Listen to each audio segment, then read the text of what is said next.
You're live, man. It's live. Hello, everyone. Good evening, good afternoon, good morning, wherever you are, all around the whole world. This is your relationship coach, Pastor Dr. Mrs. Chili Unuviona. And with me here is my sweetheart, my husband of 39 years, Pastor Dr. John Unuviona. Welcome to this program. Thank you. My pleasure to be here. Yes, Mr. Ben, you are welcome to this program. Thank you so much, ma. How was your week? We thank God, ma. Today is going to be another day because a lot of things questions came out as a result of what we discussed the previous time. Today, a lot of women said they've tried their best to play the fool in their relationship. They even went far to make sure the things work out in their relationship.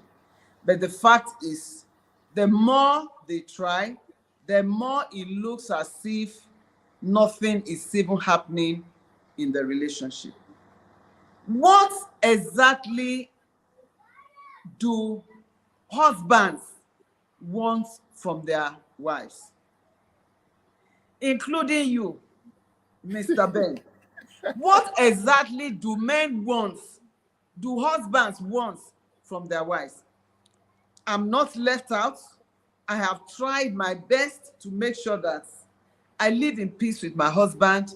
I am submissive, but the more I am submissive, the more he tells me I am not submissive. And I asked him one day, do you want me to remove my head for you before you know that I am submissive? In the area of submission, aside from submission, in fact, generally, what exactly do men want from their wives?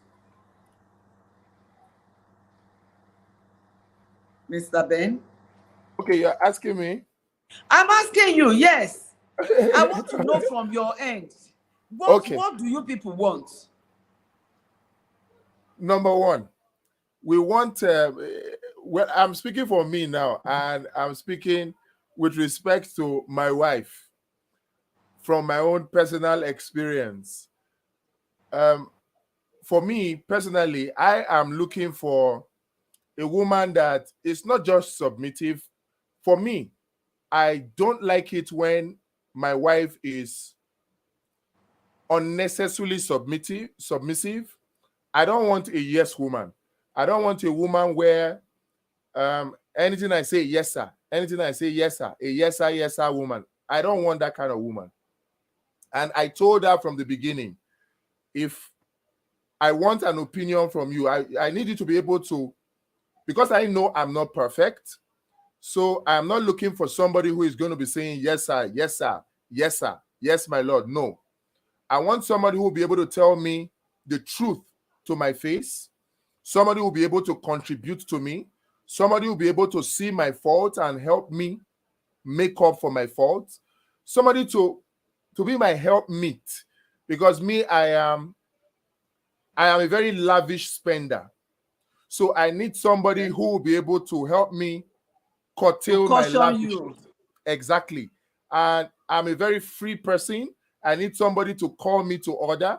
So that person, in terms of submission, cannot be a yes person. But there are some men, you just said something now, you need somebody who will be able to caution you when you are going out of, the boundary.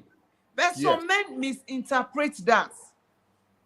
When you are trying to correct some men, they feel, especially you, the robos, they feel, I am the head of this home. I am the head of this home. Honey, am I talking? But they feel, I am the head of this one as I'm the head of the home. Well, no matter who you are a wife, so you have to be submissive. How else do you want a woman to be submissive after giving you your due respect? He honors you, celebrates you as the king in her life, and yet, but this egocentric thing in a man that we always say you are not submissive, you are not submissive. Honey, I need your opinion on this because you are number one offender.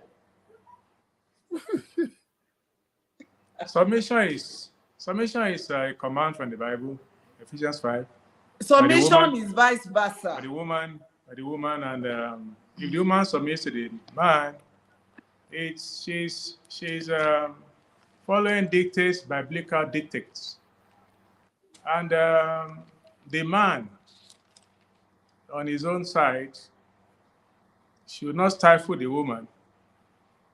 She will not rule with fiasco.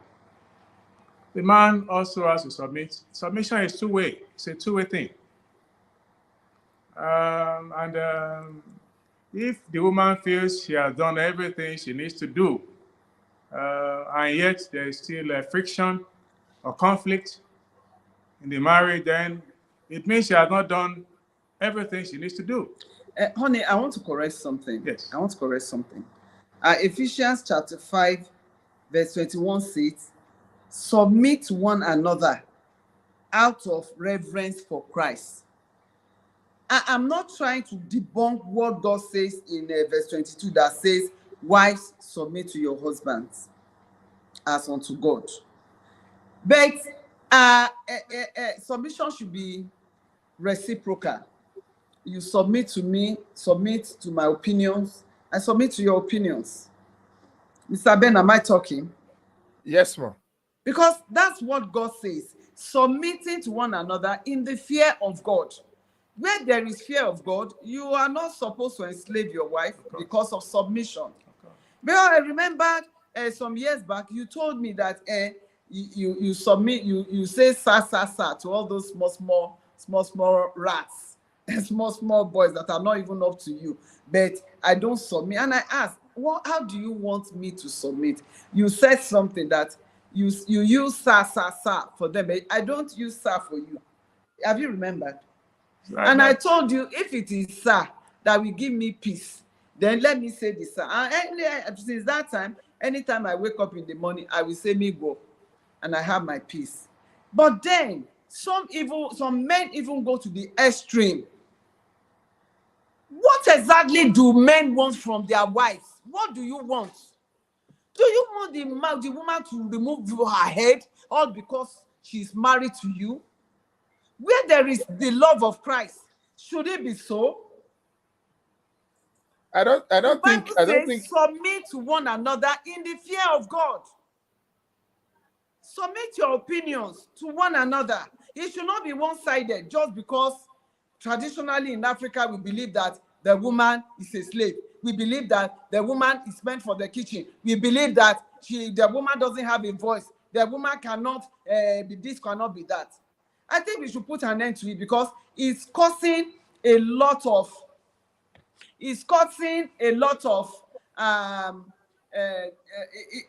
it's making the youth to make up their minds that if this is the way marriage is, then I better step out. I better don't even enter it.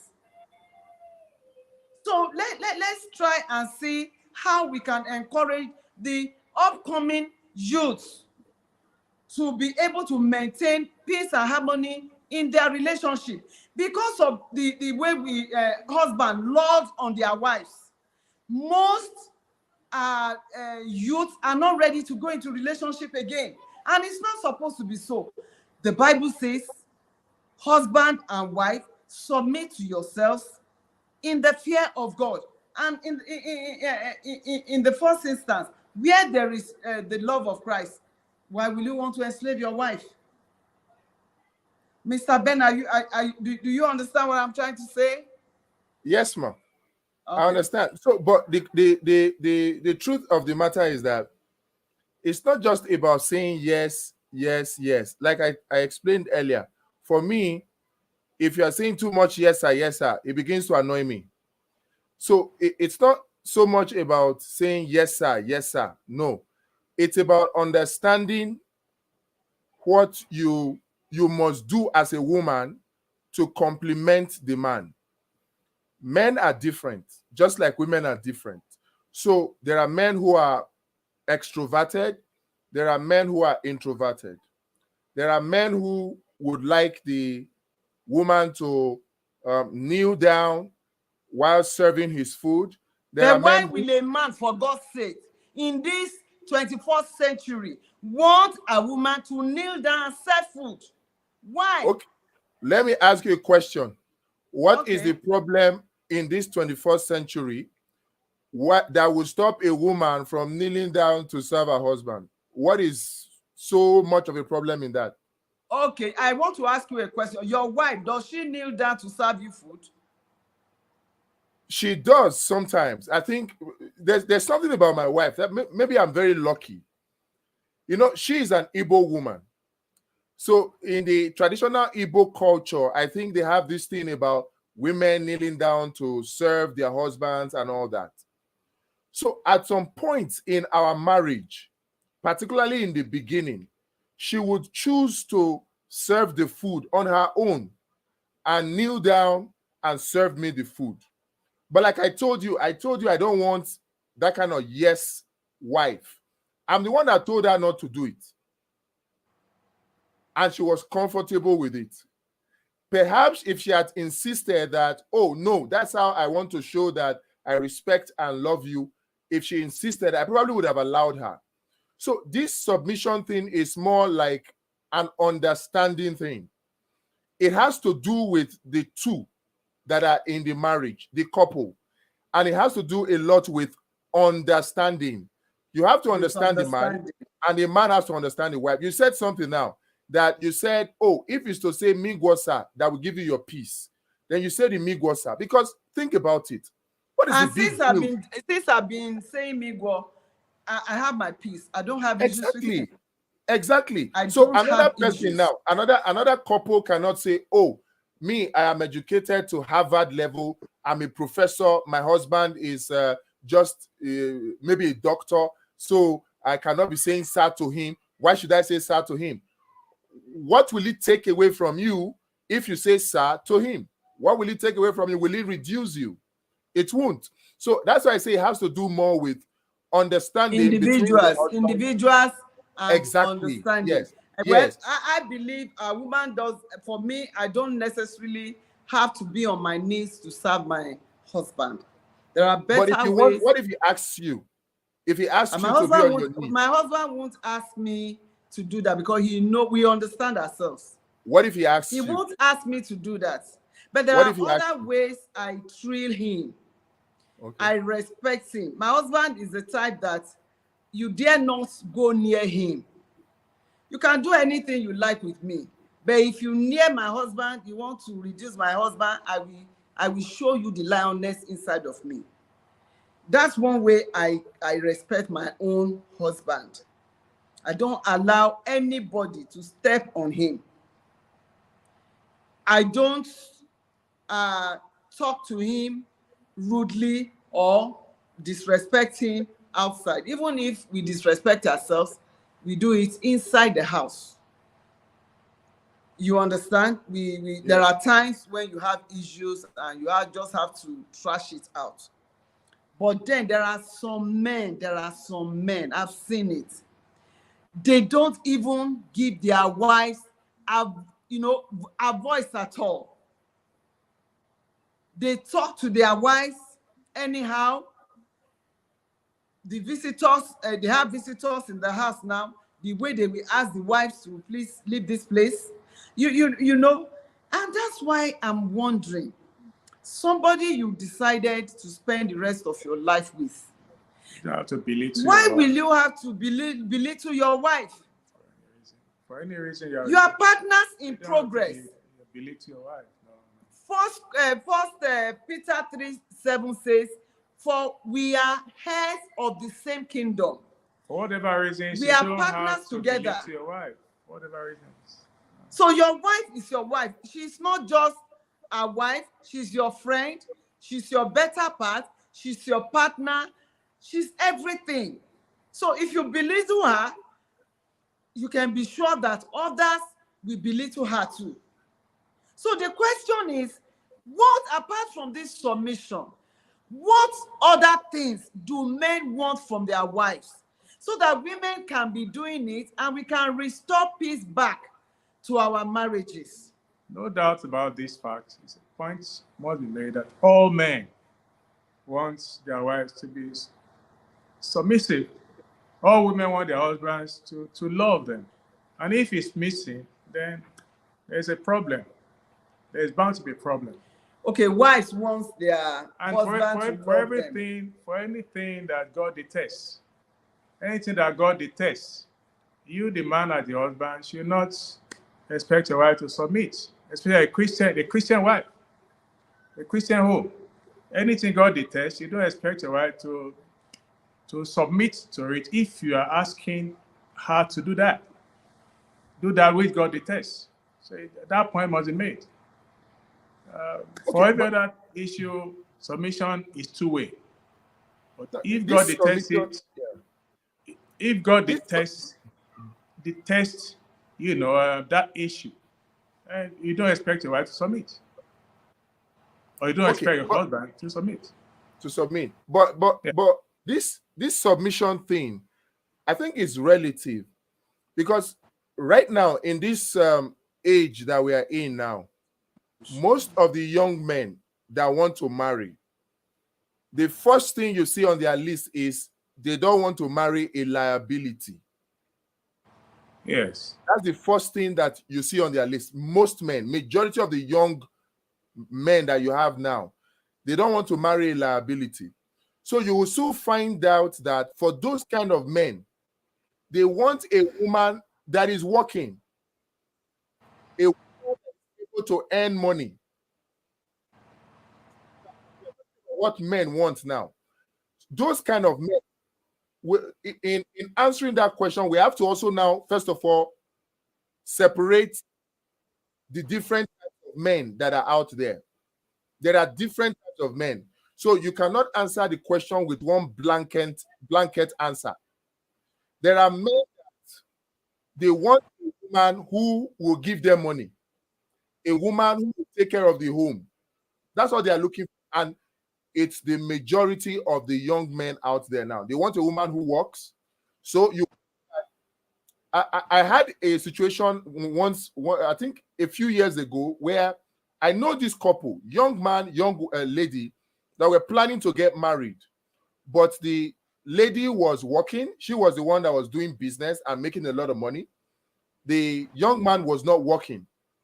He was looking for a job, but he was not serious about it, if we were to be frank with ourselves. He was okay living off the girlfriend, if I were to put it that way. So he will always ask the fiance for money. He will always ask the fiance for money. So it was the lady that was doing all the work. Now, you find out that that guy does not mind that the lady bosses him around. He doesn't mind. So far as the lady bought PS4 in the house, he was okay. When the lady goes to work, he can begin to play games in the house. When he's tired, he goes on social media and do all that. So for those kind of men, if you're asking what do men want, they will tell you first thing, I want a woman that works because I don't want a liability. And for those kind of men, they are okay with the woman being a career woman. In fact, it gives them time and space to do their own thing. But then if you look at it again, there's another category of men that are serious. Those ones, in fact, would tell you that I don't want to collect any money from you while they are dating, even if the lady is working and self-sufficient. They don't want to touch a dime that comes from the lady. In fact, some of the men will tell you, I don't want you to work. Stay and be a full-time housewife. Now, you see that for these two types of men, what they want from a lady differs. So one will want a lady that is submissive. Now, even this submission comes with a lot of definition for different men. Submission from me does not necessarily mean you kneel down to serve me food. But for submission for some other men can mean that. So to understand what men want from women, what the women need to do first is to understand the kind of man that they are in a relationship with. That's the starting point. To understand what men want from women, the woman needs to understand the kind of man that she is in a relationship with. That would determine what she would need to do to be submissive, because being submissive is different to different men. Well, for those just about to enter into relationships, or those that are already in it, any relationship you are into and the man is not doing anything, then you have to look for a way out of it. The man must be doing something, because the Bible says the man is the head of the home. So if you are the head of the home and you are in courtship already, and you have transferred the headship to the woman, then you've lost your dignity. You've lost your crown as the head of the home. You've lost it all, because you can be sure that by the time they are fully married, that woman is going to show him her full color. So that man is a lazy man. He's a lazy husband. And there are so many everywhere now. Lazy husbands. There's nothing you do for them that they are interested. They are only interested in spending money, just like the case you have just narrated now. And such relationship doesn't last. It's just for a short time. After some time, the truth will begin to come to play. And when the truth comes to play, that is when you start hearing that they are having issues, they are having problems. So the right thing is for the two of them to go for counseling now. The lady is desperate for marriage. That's why she's spending that money. A time will come when she'll be tired. Once she's tired, then it will dawn on the two of them that they had entered into a wrong relationship. Then the second group of youth that are saying, well, for the lady, I don't need your money for anything. You just stay home and be a complete housewife, or for now, since they are still in relationship, in courtship, just stay away, and I don't need your money. That's a good one. It means that man has a vision. He has respect for himself. But the situation we are all over the world now requires that the woman must be doing something to contribute a little to the finances of the family. I'm not saying the woman should carry all the burden. No, because that is not the responsibility of the woman. The Bible said the woman is a helpmate. Is a helpmate. So the responsibility lies on the man to make provisions for the family. The woman is just to support. So but whereby the man is not handling his responsibility well, then something must be wrong somewhere. And that's why the two must go to back to the round table and discuss. Go back to the drawing board and discuss it, so that the issues can be settled. So most men, really want. Most men want wives who are not liabilities. That is true, but for the woman to be the breadwinner, that can be dangerous. That must not be tolerated. That must not be allowed to suffice, because it will be a problem to that relationship, where the woman becomes the breadwinner in the house. It's an error. It's an error. It's an error. When you allow a woman to be the breadwinner in the house, it's an error. It means the glory of that man is being transferred to the woman, because God did not say the woman is the head of the home. The man is the head of the home. So men, lazy men outside, go and find something doing and lessen the burden you have put on your wives. Lazy husband, there are so many of them everywhere. They should find something doing. Find something doing so that I wanted to interject so that we don't just put all the men in one basket of deplorables, you know, if I were to borrow the words of Hillary Clinton, because there are really some men who actually want to do, but they can't. And they want to work, but there are no jobs, and they don't have capital to start a business, and they are really making an effort. But it just so happens that for the time being, they are not able to provide. So, and the wife or the fiance is able to provide. Would you say that, okay, the lady should not go into the relationship with that kind of that's man? why I said, when you have situations like that, both of them need to go back to the drawing board. Because when God created man, he saw a need. And that's why he made the woman. So if the woman is capable and the man, for some reasons, is not able to meet up with the needs, where there is understanding, two of them must agree together to make sure that things work out in the family. Where there is agreement, where there is understanding. I remembered some years back, I was not doing much, but I discovered that we were having issues in our relationship because of finance. We had to go back to the drawing board, and I discovered that because my husband is a civil servant, his salary was not much. You can find out from any civil servant working with government. Their pay is very, very low.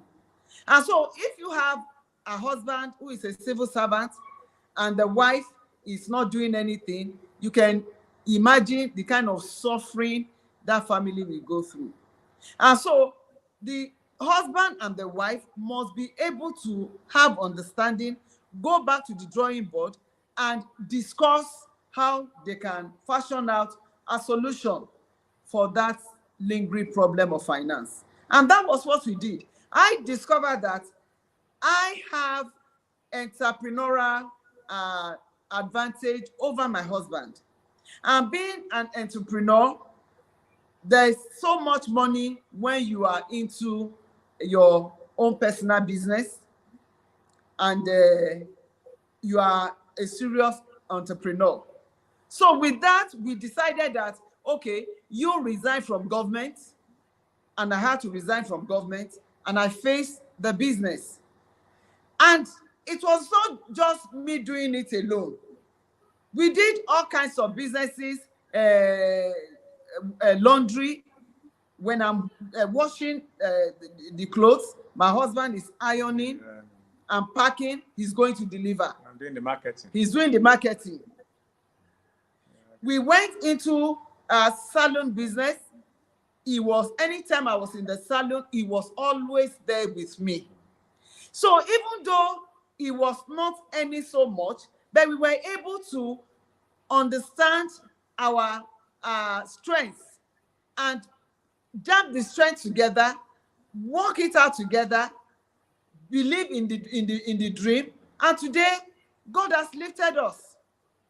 So for such people, is for them to go back to the drawing board, discuss how they want to go about it, and make sure that trust, strategy, is built up in this business thing. Because if there is no trust, and maybe as they are making the money, the man is diverting the money, or the woman diverting the money to somewhere else, and if peradventure in the nearest future the secret leaks out, it can cause a great crisis in the family. So draw up your strategy on how you want to go about it. Be truthful to yourself. Allow God to be at the center of it all. And once you put God first, you run away from sin. Don't go and look for side chicks, because as you are struggling together, and you are gradually building your capital. Don't lavish it on side streets. Don't give room for mistrust. Mistrust Among yourselves. You know, it's very key, very important. So how do you guard against giving room for mistrust? How do you make that happen? Is it just by, okay, fine, you're not looking for side chicks, but sometimes what if side chick is looking for you?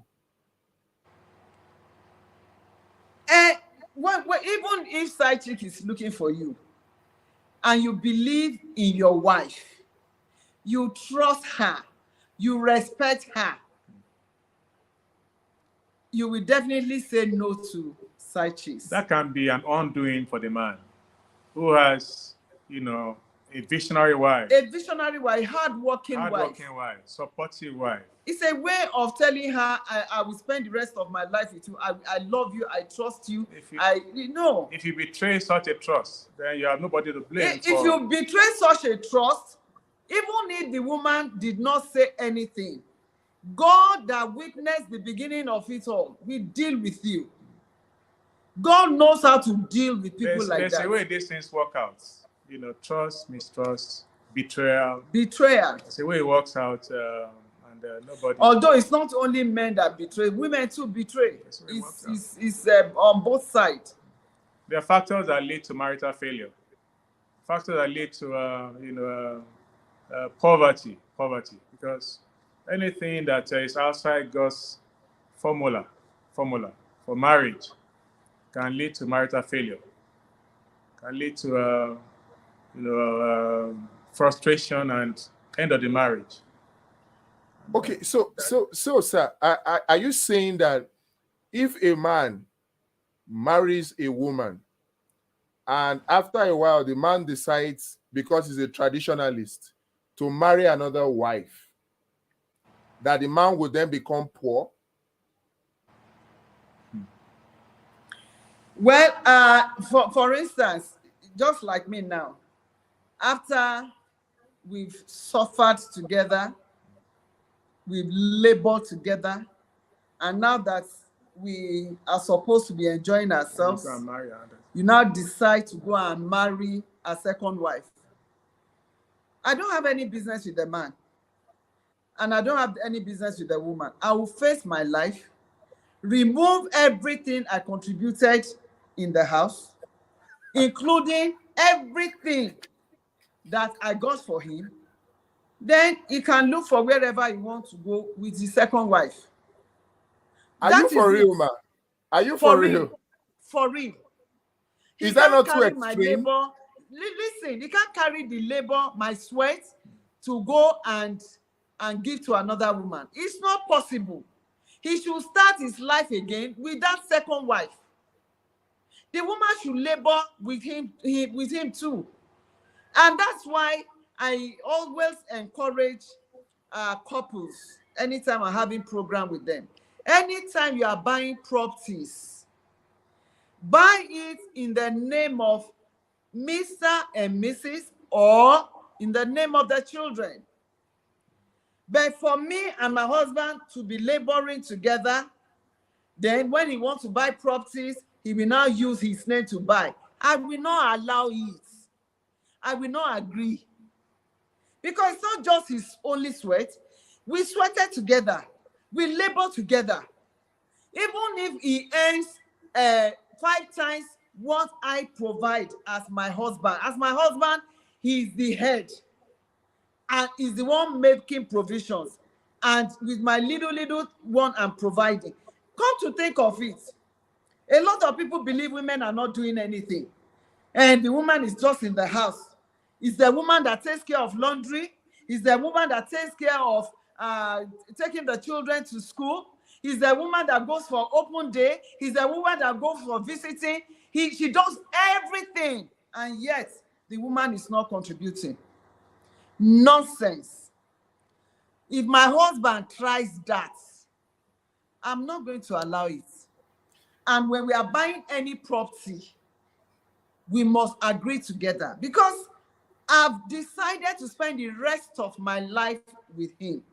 And the Bible tells us in Ephesians chapter 5. And I will encourage every couple to read that chapter. Ephesians chapter 5 from verse 17 to the end.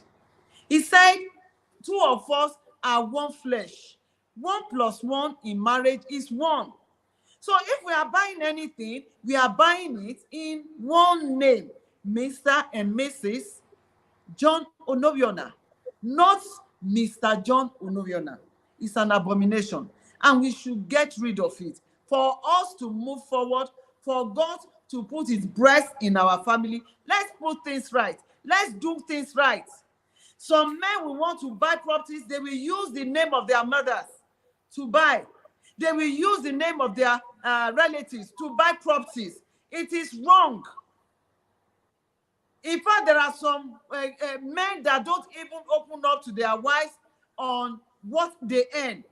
My account officer once told me about 6 months ago. He said there are so many accounts in the bank. What trillions of naira that they could not find the owners of the accounts at the demise of the owners of the account. They could not find their relatives because at the point of documenting, they put fictitious names. Some of them put girlfriends' names. Some of them put their relatives' names. And yet, they did not contact them before even putting their names as next of kin. Meanwhile, their wives and their children are suffering about, going from house to house, begging. It's a shame. It's a shame. If we have such men still doing that, shame unto such men. They should correct things. Correct things. Because God said 1 + 1 = 1. I saw one video on social media that went viral recently. The man married the wife with 4 children. And for the past 3 years, this man abandoned this woman and her children and was away with a side chick. The side chick celebrated her birthday, and the woman got a hint that the man is celebrating the birthday for the side chick with a new car. A new car he bought for the wife, bought for the side chick. That's an error. You are not taking care of the wife and children at home. You are spending extravagantly for a side chick that can dump you anytime, any day. So men, you should have a forum. In fact, there should be a forum for men in Nigeria especially. Yes. Okay. Come to think of it, Yeah. the wife that suffered with you, the wife that started with you when you had nothing, like my wife, it's unthinkable for anybody, right thinking, to cheat on that woman or to abandon that woman for another woman after you have made it. And then you can't try it. I don't know. Ah. It's unthinkable. For those who do it, I don't think it's wise. I don't think it's wise. 2 things, sir. 2 things. Yeah. I want to say quickly, about 50 years ago here, it was okay for a man to marry many wives. Just 50 years ago, before Christianity had its hold in Nigeria. 50 years ago, in fact, the measure of success of a man was in how many wives and children he had. But fast forward 50 years after, we're having this conversation about wife and then side chick. But I want to ask, given the statistics that we have, where you have many unmarried women, much more than men, all right? Wouldn't you say that for the woman, it would be selfish for you to say, since you have gotten married, the man should stay with you alone? If the man finds himself in a situation where he has side chick, but he's taking care of you very well, and he is not abandoning you, he's not reneging on any of his responsibilities, would you not play the fool like you advised last week and accept the side chick, accept the man and his side chick, since he's taking care of you very well, considering that 50 years ago, it was okay for a man to marry multiple wives? Listen, 50 years ago, like you said, religion has not really gone far. Yes. But then there was the fear of God in the Yes. heart of our parents in those days. Yes. Even the traditionalists, they feared God. This fear was there. And the traditional, the Institution. traditional, yeah, Traditional religion. the traditional religion too, they believe in the God they serve. That's one. Then our cultural values, African values, they still believe in it.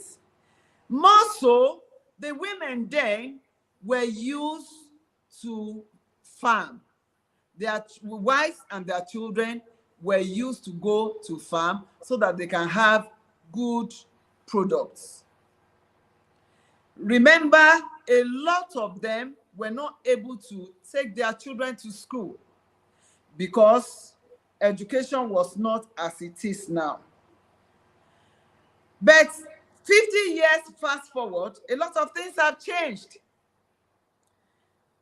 The woman of 50 years ago is not the kind of woman of today. The 21st century woman is no longer the woman that is married to just produce children. The 21st century woman is not a woman relegated to the kitchen alone. 21st century woman is a woman that knows her right from her left. Career woman. She's a career woman. She wants to fulfill her dreams. So there are different things entirely. And the woman that knows her right knows that she has a destiny to fulfill. She wants to bring up godly children who have future, who are going to take over from them that will be better than them.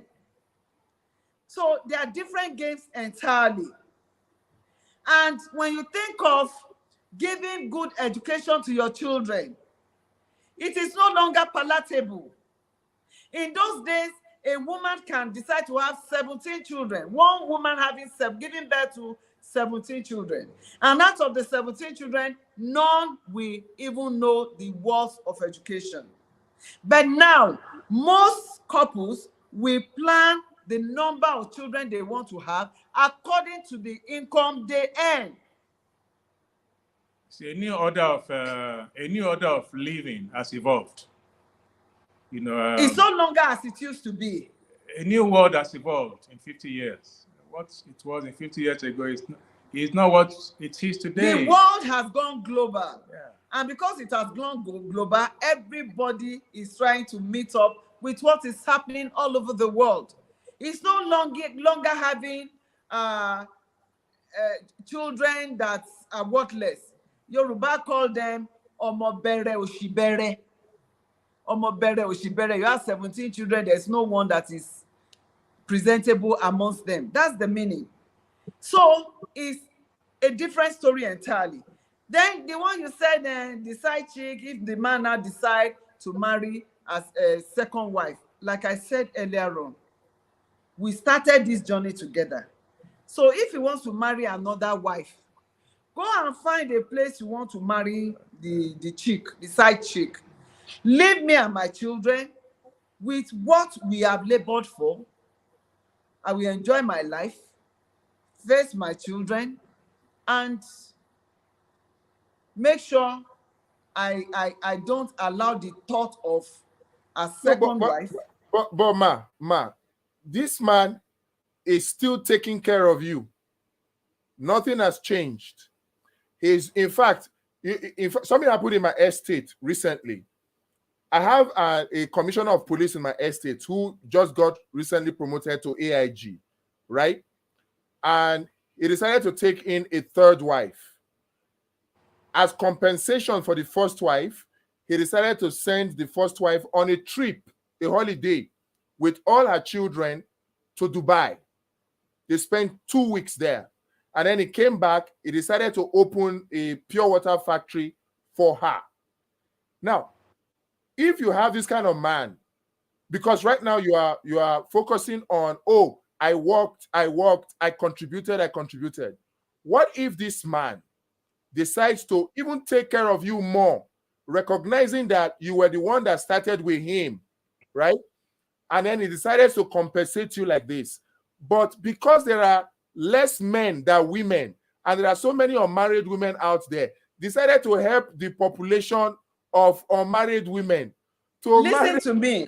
Forget about the high number of the unmarried ladies outside. What led to them not being married? We have to go into that. Because women are more than men. No, don't say that. Women are more than men. There's no statistics that has shown that. You can Google it. According to the Nigerian Bureau of Statistics, MBS report.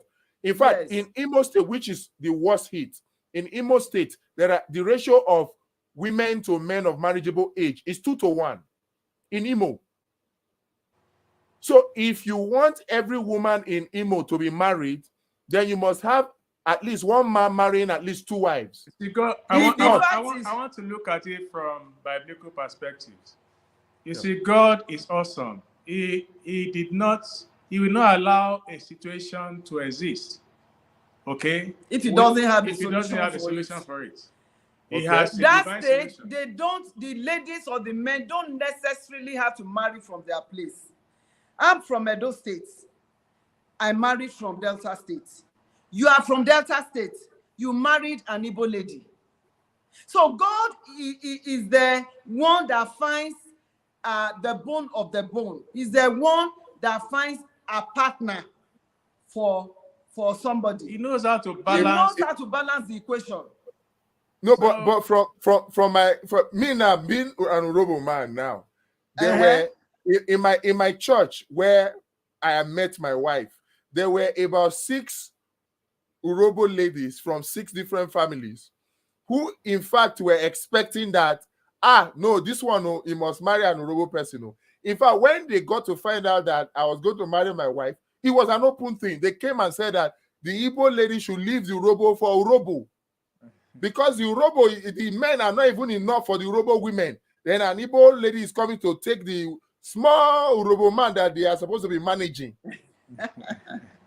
But that's not God's ways. It's not God's ways. God's ways. That's not God. He has God has a partner for everybody. God is a matchmaker in the institution of marriage. I think, if you look at the North, right now they are outnumbering the South. The Muslims are outnumbering the Christians, because a Christian, one man marries one wife, they give birth to one child. In fact, at the most 2. You see people saying that 2 children are enough for us. So right now, the Northerner, the Muslim, gets married to at least 4 wives.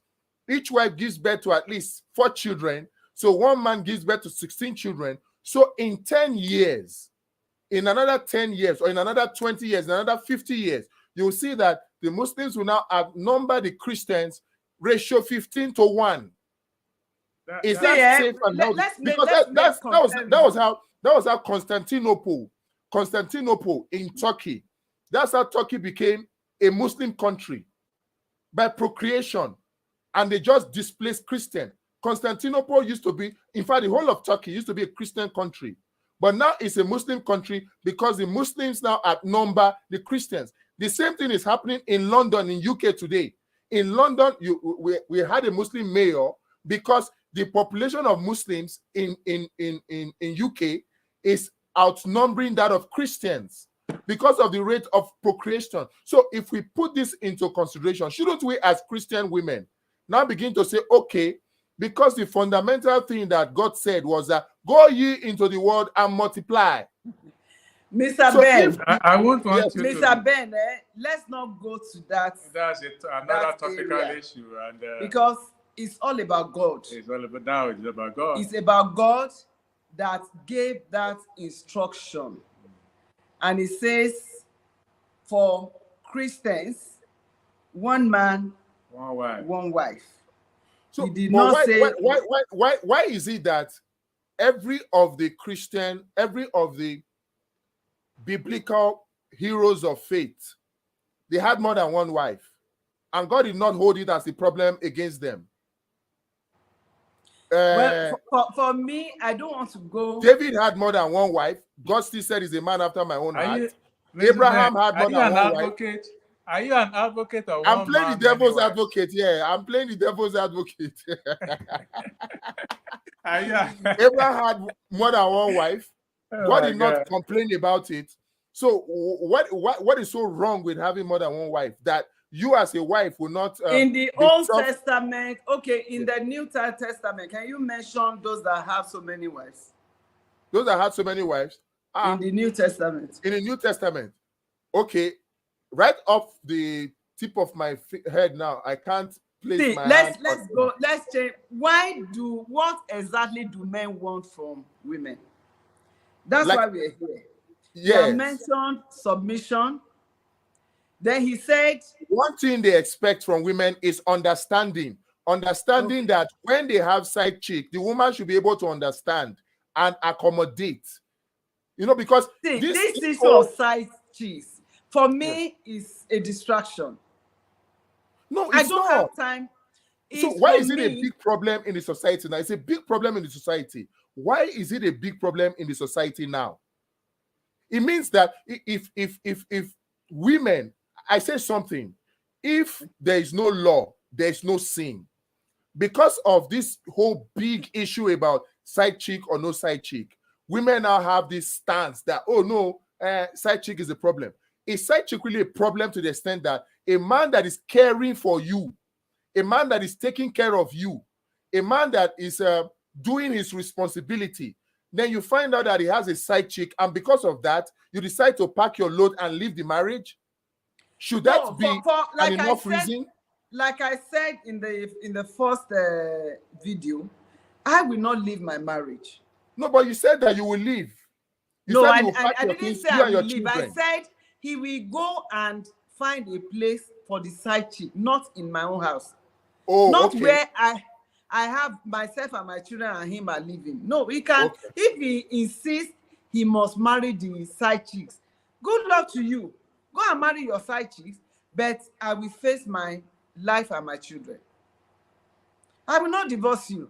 But is it really the norm now? I want I will to not. ask I that. will not Is divorce. it, Mr. Ben, is it really the norm?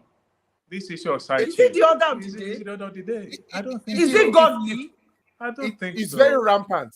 Whether it is godly, don't it's think not so. godly. It's Definitely rampant not because godly. we are walking outside the will of God. Will of God. We are all walking outside the will of God. That is why it's rampant. We are giving the devil a handshake, telling the devil that having side chick is good. And that is why Is that godly? the statistics Is of, growing. Marital problem, divorce cases and all that is high. It's high. But these are the factors. No, That's I don't think, see, for me now, personally, right? I think Yeah. that you mentioned the issue of trust earlier. Yes. If there is trust between the woman and the man, and it so happens that the man makes a mistake, right? The man makes a mistake and probably gets involved in a side chick, right? Uh-huh. The wife should be able to understand, because this whole thing about I whether it said is- that before. I said yes, that. yes, If my yes. husband decides to have side chicks, No, not we'll decide, settle because a it. lot of the time it's not a decision of the man. That will not Something happen. just happened. Something just happened. Like my father would always tell me before my father died. My father married 2 wives, right? And he said he would always tell me, he would always warn me not to marry 2 wives. And he said that he did not marry 2 wives willingly.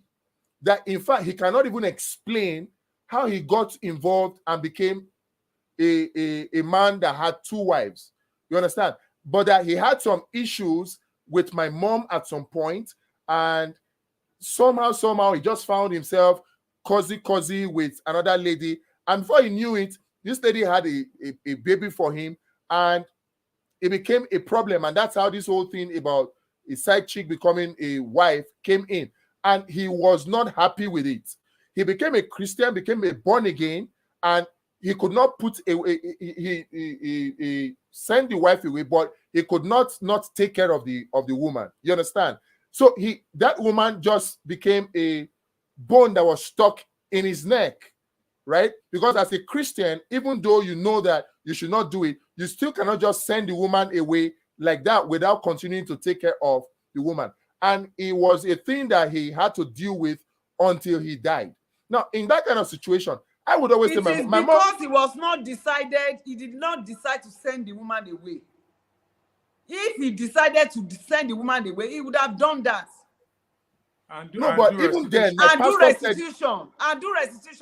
I'm sure when he got married to your mother, he never said he was going to marry another wife. So, but when it happened and he realized it, he gave his life to Christ. He's supposed to have gone for restitution. Settle the woman. Settle the woman with everything he needs in life. Collect the child and settle her with what he needs in life.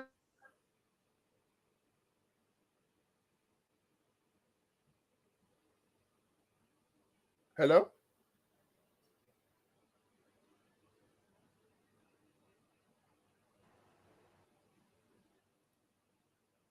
Okay.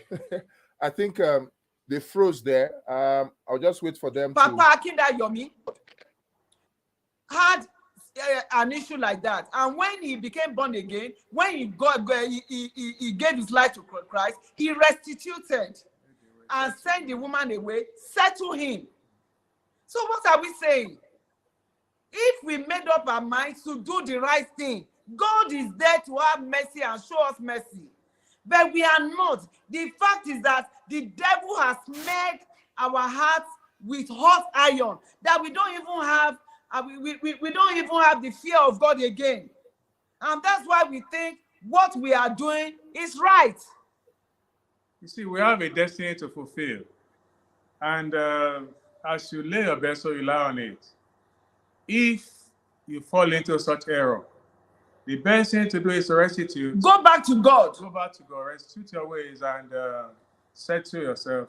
Settle with God. So and the fact is this, until we realize the fact that God instituted marriage, we may not have peace. And that's why I fear this generation. Because they think they can do everything on social media. They can meet on social media. They can do their marriage on social media. They can do everything on social media. Any marriage that God is not involved, we go through crisis.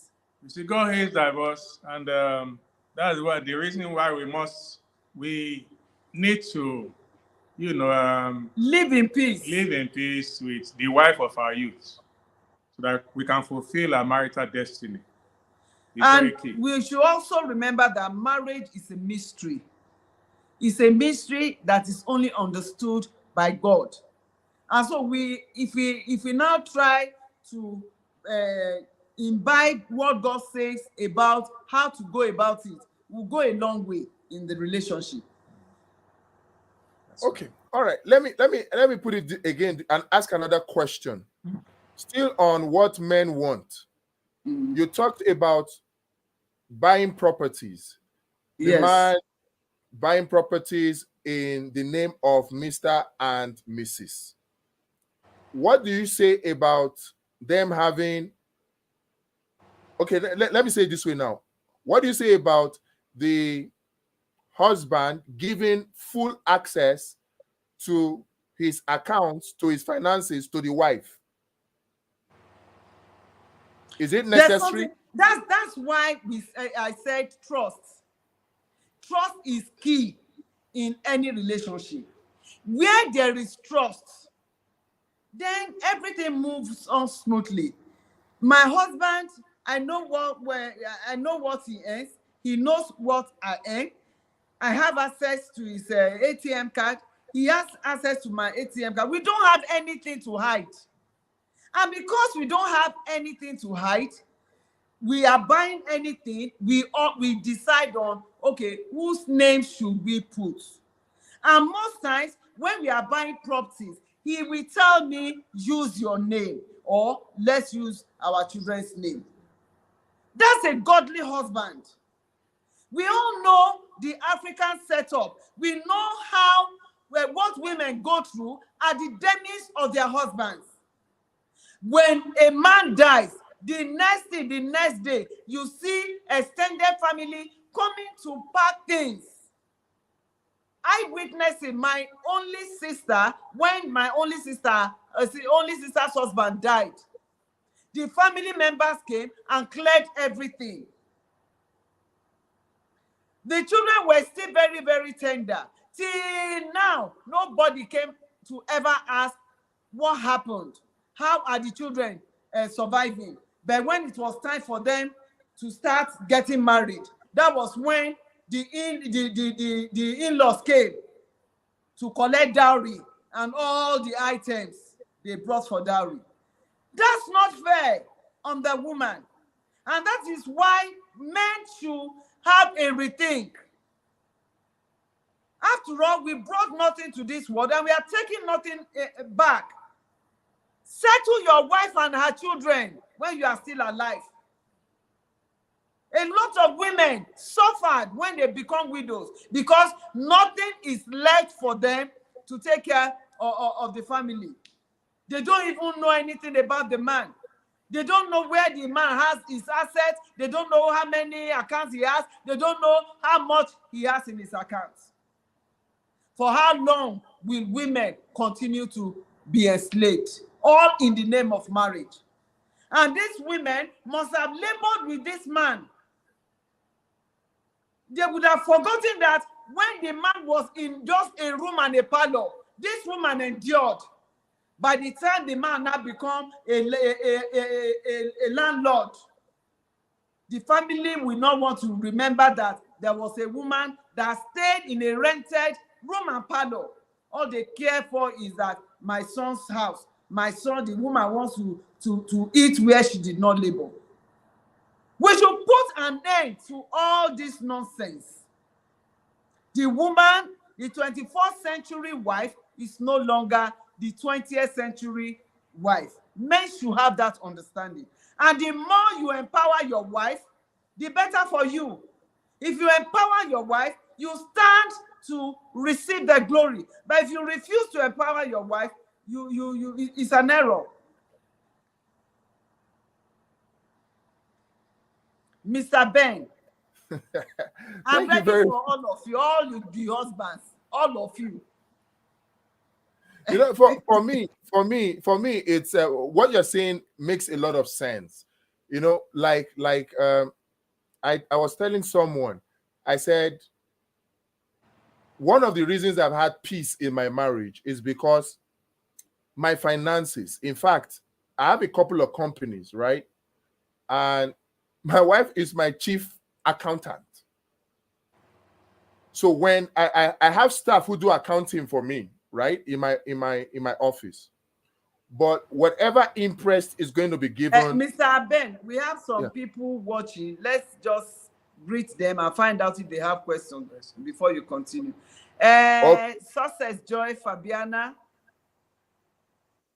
you're welcome to this program. God bless you. Ode Esther, thank you for coming on this program. Yes, if you have questions, let us know so that we can give you room to ask your question. Okay, Mr. Ben. Yes. So while we wait for questions from any of our viewers, if you have any questions, you can just type them in the comment section, and then Pastor Julie will answer them. I was saying that for a good number of the young men out there, what you're saying makes a lot of sense. But for a very large number, you are speaking English, because what they are looking for from women is a woman that works, a woman that will not be a liability. They want, of course, I won't even advise my son to marry a liability. Gone are those days when you marry a liability as a woman. I will not encourage my son to marry a liability. It's not about looking for a government job. Government job is nothing but just a little money to take off. If you have been waiting for a government job and the government job is not forthcoming, go and learn a skill. You don't necessarily have to look for a white-collar job. Learn a skill.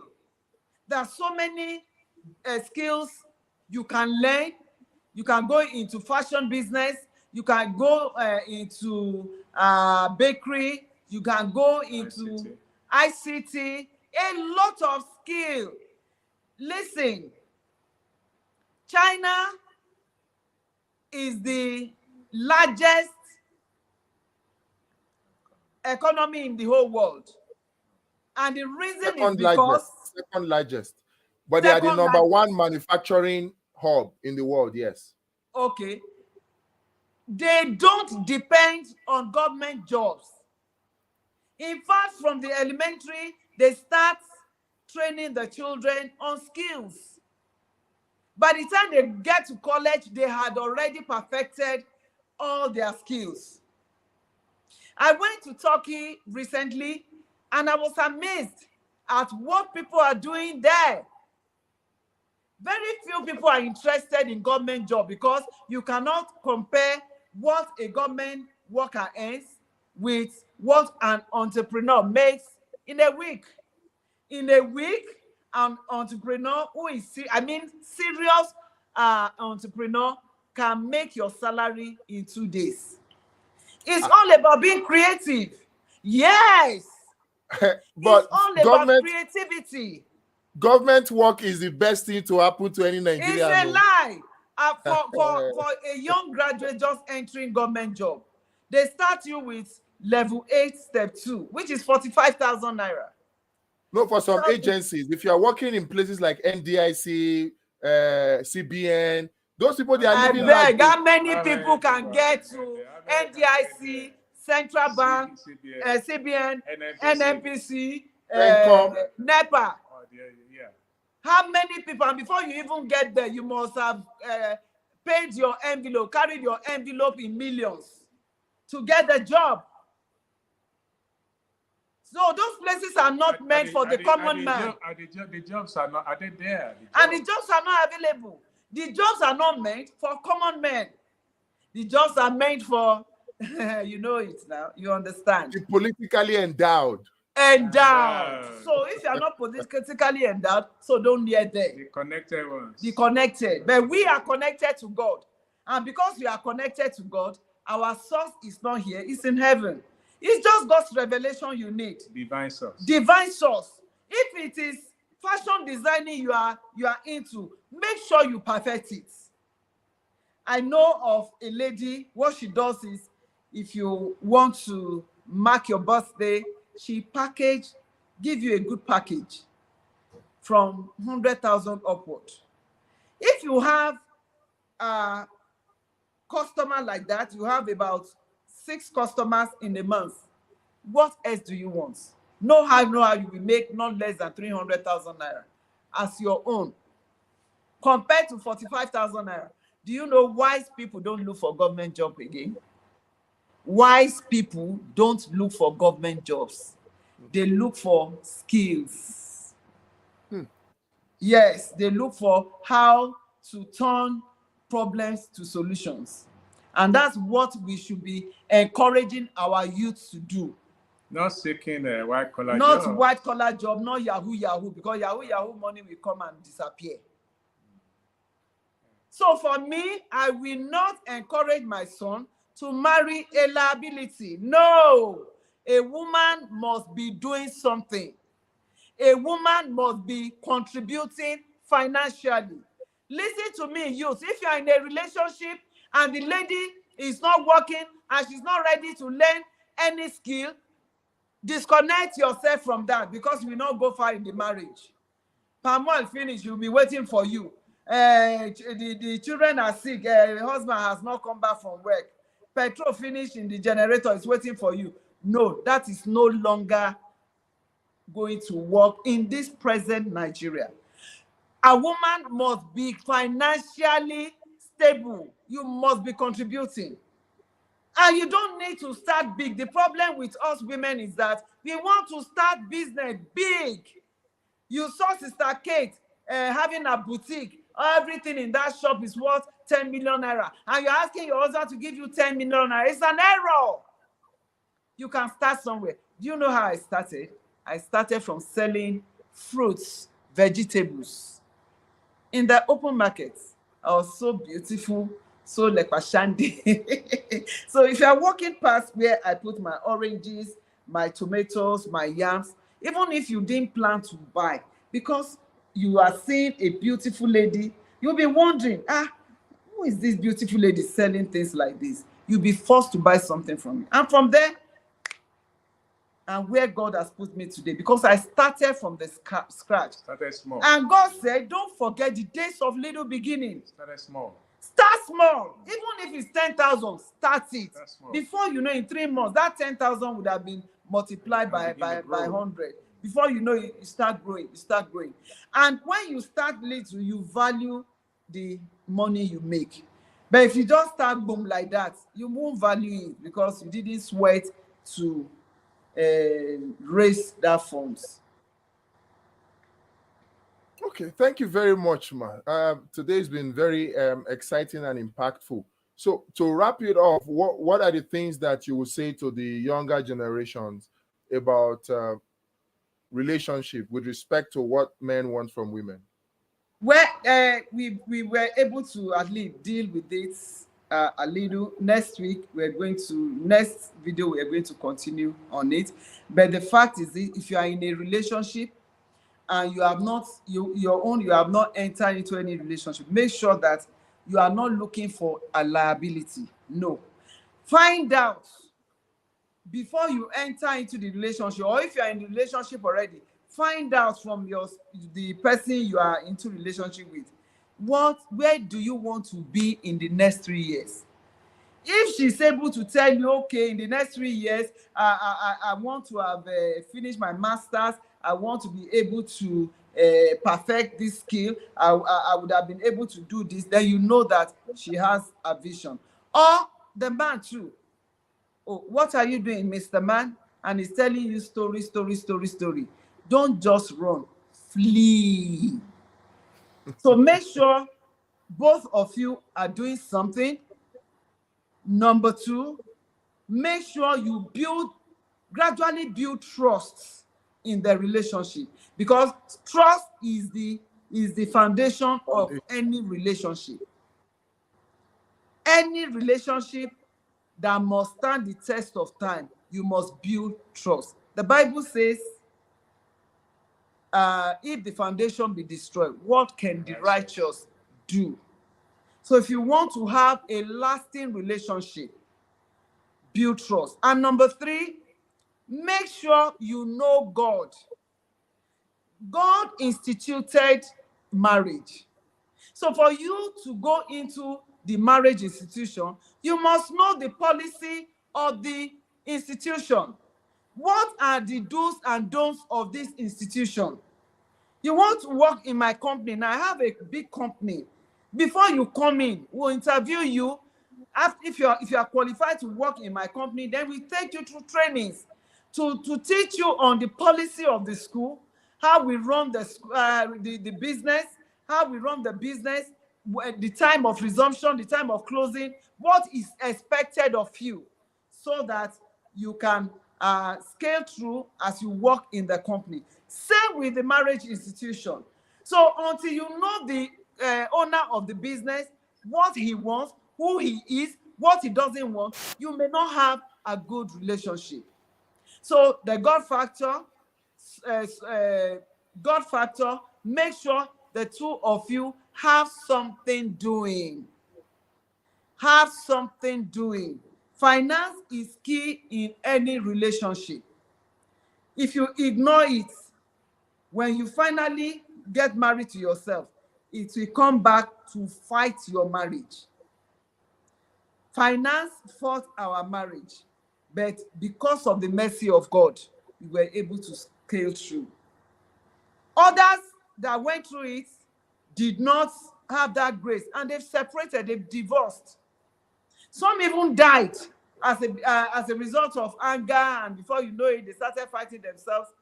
Anger, strife, resentment, and all those things. So For those of you just going into relationship, make sure whoever you want to marry has vision. Vision is the key. Number two, the person must be doing something. Even if you don't have a government job, now go and learn a trade, so that by the time you get married, you will find something doing. Build trust in the relationship and run away from sin. Sin destroys relationship, whether you are married or you are not married. For the unmarried, don't allow sex to be the number one thing in the relationship, because by the time you start giving your fiancé sex, the man will think that is how you give everybody here and there. So the trust will not be there. So if you lay the foundation of having sex with your partner before marriage, you have missed it. I must at this junction add that, you know, you need to keep playing the fool to keep your marriage. And the road to a happy marriage, the road to a happy marriage is not easy. Playing the fool that is saying is that you have to play understanding. Both of you must have understanding concerning any issue, so that the marriage can move forward. All right, thank you very much, ma. I think this is a good place to hang it. The two of them should understand themselves. They should get something doing, and of course, it's don't also marry a liability. Don't marry whether a liability. You are a woman, don't marry a man that is a liability, or you are a man, don't marry a woman that is a liability. Two of you must be doing something that brings money to the or they should the man should have prospects, from what you also said. That yes. The man should have prospects, he should have vision, he should be aspiring to yes to be better and all that. Yeah. Like when before I got married to my husband, he didn't have anything, but because we spoke, we discussed, I know that the future is going to be good, and so we went into the relationship. But it's just so unfortunate. So that's the vision. It's unfortunate that people in relationship, young people in relationship these days, they actually don't discuss these things. They discuss because other things. Both of them are always desperate. They are all desperados. They hide the truth from themselves. They don't open up. They don't open up. They don't open up the truth to themselves. And that's why we always encourage that for couples who are going into marriage, make sure you go for godly counseling. If you go for godly counseling, they will tell you the truth. They will give you questionnaires that addresses all the areas you may have issues with in life, in the relationship. Wow. Fantastic. Okay, so this is a good place to end it. So I guess what should they expect next week? Well, thank you very much for all our people that are watching this program. For next week, we are still going to continue on this topic, what men want from women, so that we can lay a good foundation for our homes to thrive the way God wants it to thrive. God bless you. All right. God bless you. And don't forget to share the video, and see you next time. Thank you very much, man.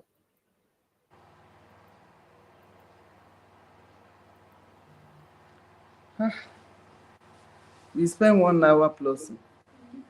1 hour, 20 minutes. Wow.